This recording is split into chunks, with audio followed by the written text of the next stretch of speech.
right, let's get to the mailbag for the week. info@davidpakman.com. I don't know if it's because it's election week or what happened this week, but some really just like extra wacky stuff came in. And of course, you all know I love to address substantive critiques. Let's start with a message from Silky about why I'm a coward and a hypocrite. Okay? Silky says, hello, Pakman fever, da, da, da. I don't know.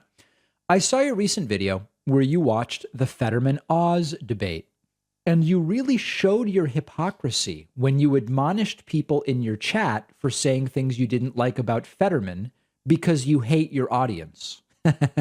That didn't happen. What I said was the people overtly making fun of the fact that he had a stroke, that was in poor taste. And I stand by that. Person goes on to say, mainly questioning his mental faculties, which is a valid concern. Okay, that's not what they were doing. What's interesting, though, writes Silky, is you're constantly saying similar things about Trump, Lake, Marjorie Taylor Greene, and other conservatives, even Tulsi Gabbard, questioning their mental state and health. That is not true. That is not true. This is a person who has not actually listened to what I've said. When it comes to Trump, we have had longtime concerns about the glitching and the twitching and the, getting confused about what's coming out of his mouth, saying, we need to look into the oranges of the investigation. And he looks confused and he can't get the word he wants. We've, Rudy Giuliani sitting in front of him and he starts looking around. Where is Rudy? Where's Rudy's 3 feet away? That's Trump, okay? Lake and Marjorie Taylor Greene, it's a disconnection from reality and a sort of radicalized ignorance. So it's different. I've never thought that Lake and Marjorie Taylor Greene were having cognitive issues. I think they're nuts. I think they're dangerous. But in any case, this is, as usual, someone who is reacting to things I haven't said. And Tulsi, I've never talked about Tulsi in this context. And lastly, Silky says, and in vain with that, I think you mean in that vein, why don't you invite some of these people onto your show? You do have a large enough platform. If they truly are as mentally unstable as you constantly claim, you should have no issue debunking their arguments or making them out to be fools, but you won't because you're a coward. We've invited all of these people. They refuse to come on. I had Ben Shapiro on some years ago. It was fine. It didn't go great for him, but it was fine. It wasn't hugely embarrassing. He's refused to come back on ever since. So they are invited. And people say, David, you criticized Jordan Peterson. Why not have him on? I've had him on, and we've invited him multiple times. He refuses to come on. Okay? So come on, guys. Try to just be a little bit more reasonable in these emails. Patrick wrote in, who also writes in as Donna. I guess it's Donna writing in as someone named Patrick. I don't know. And Donna says, Dave, you can spin it any way you want. I live in upstate New York, and oil and electric prices have tripled, and winter is not even here. Groceries through the roof. If we don't become energy independent again, it will get worse. Economically, everyone knows that energy is the heart of our survival. So spin it over and over again. I still listen to you once in a while. Yeah, this is someone who just doesn't know what's happening. First of all, if you said to someone, what does it mean to be energy independent? What do you think they would say? I think a lot of people, if you said energy independence, they would say, we domestically produce all of the energy we use. Now, when Trump has been talking about energy independence, he's not even talking about that. Trump's talking about the import-export numbers specifically for oil. That's what Trump is talking about. And in the last couple years of Trump, as well as in the first year of Biden, the U.S. roughly exported as much oil as we imported. That's what they mean by energy independence. So 2 things. 1, it's not really energy independence. It's talking about the trade balance on oil.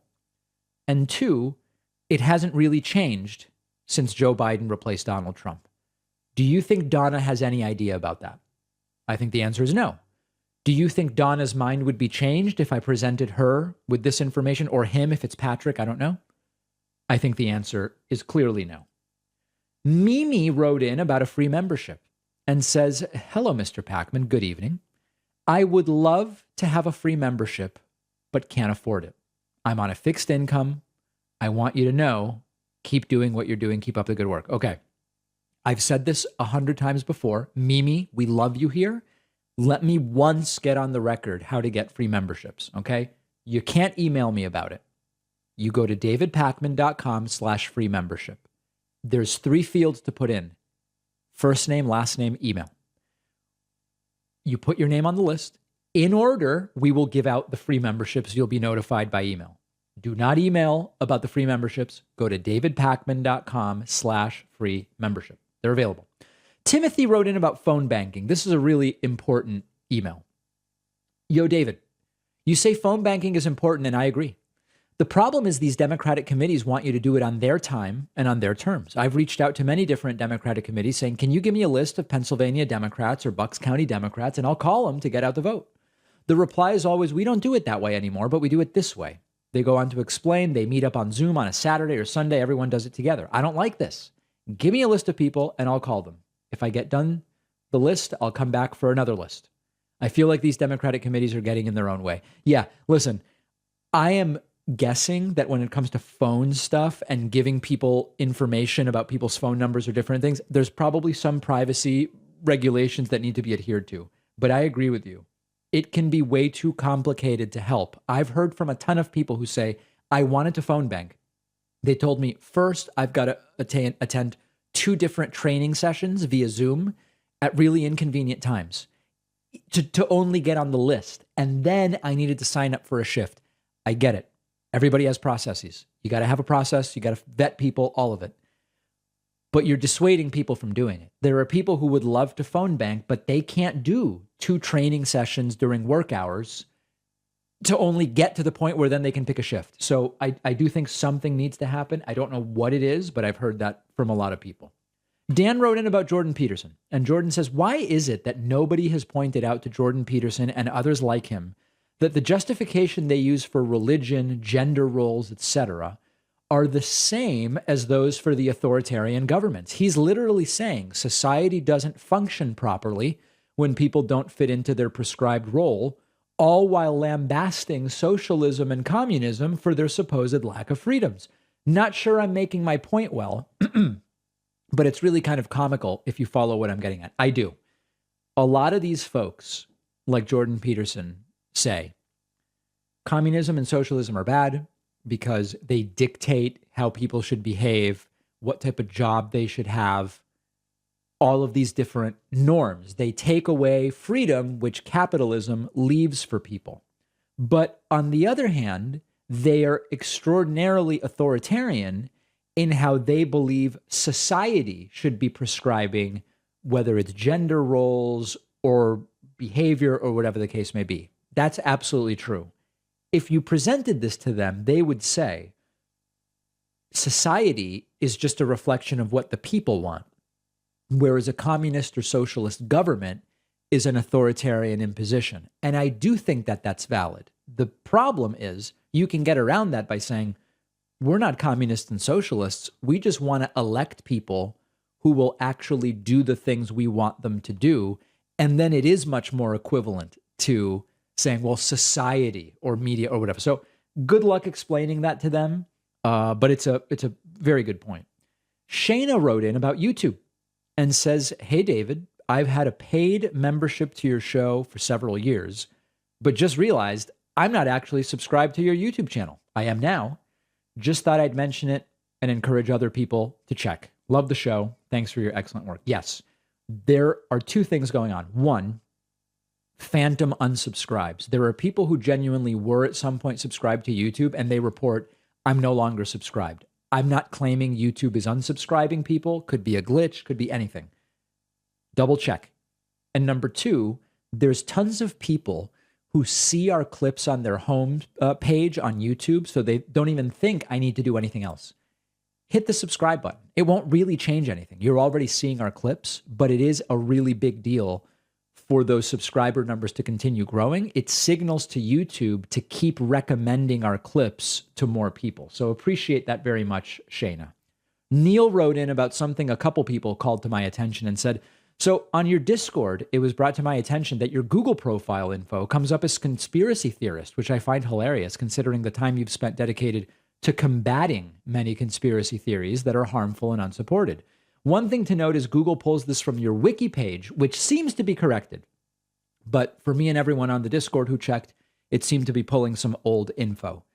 Yeah, I saw this. Here's what's going on. There is a fight happening on both my personal Wikipedia page and the show Wikipedia page, essentially with vandals. It's called vandalism on Wikipedia, where they just come through and because anybody can edit, they'll put in anti-Semitic stuff about me or conspiracy theorists or whatever the case may be. It's mostly caught automatically and fixed. But every once in a while, like when it heats up, the pages get locked so no one can edit. Imagine having such a sad life that you go around vandalizing Wikipedia pages. It's really pathetic.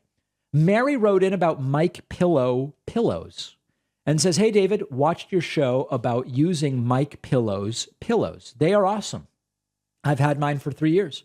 Works wonders for my neck. However, he's a complete idiot and I will never buy his pillows again." Yeah, people have written in. To be perfectly honest, most of the people who write in say the pillows are not good, but a couple people like Mary have written in and said, no, the guy's bonkers, but he does have a good pillow. As I said during our interview, I'm glad to try My Pillow pillows. He said he was sending them to me for me to review them and that his assistant would reach out. Nobody ever reached out. I didn't get the pillows. So make of it what you will, but I'm still waiting, still glad to try them. Not so concerned that I'm going to go buy one myself, but if he sends one, I will try it. Get your emails in, info@davidpakman.com. We are now into the post-2022 midterm phase, and it's going to get very, very nuts. We have a fantastic bonus show for you today. You can sign up at joinpakman.com, and next week we're hitting the ground running, that's for sure.